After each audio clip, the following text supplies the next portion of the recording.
ঢাকাই সিনেমায় সালমান শাহ আক্ষেপের নাম, দূর আকাশের ধ্রুবতারা। আর এ কারণে তিনি হারিয়ে গেছেন।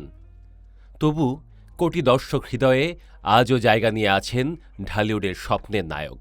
আর তাঁকে এবার স্মরণ করাতেই আস্ত সিনেমায় নির্মিত হল।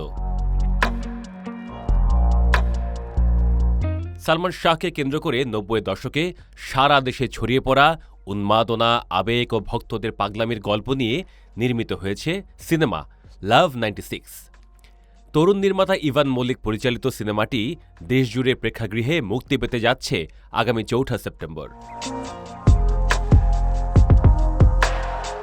গত ১০ মে চলচ্চিত্র সার্টিফিকেশন বোর্ড থেকে আনকাট ছাড়পত্র পেয়েছে সিনেমাটি।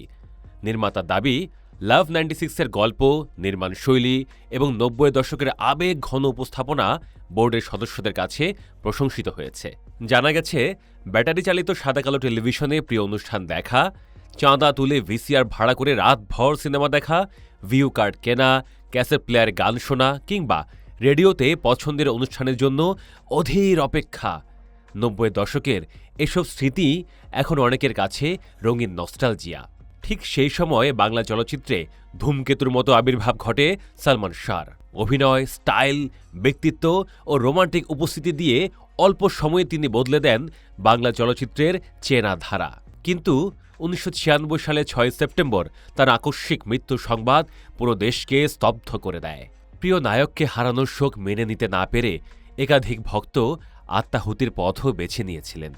সেই আবেগঘন সময় সালমান শাহকে ঘিরে ভক্তদের উন্মাদনা এবং এক অন্ধ ভক্তের জীবন কাহিনীকে কেন্দ্র করেই নির্মিত হয়েছে লাভ 96।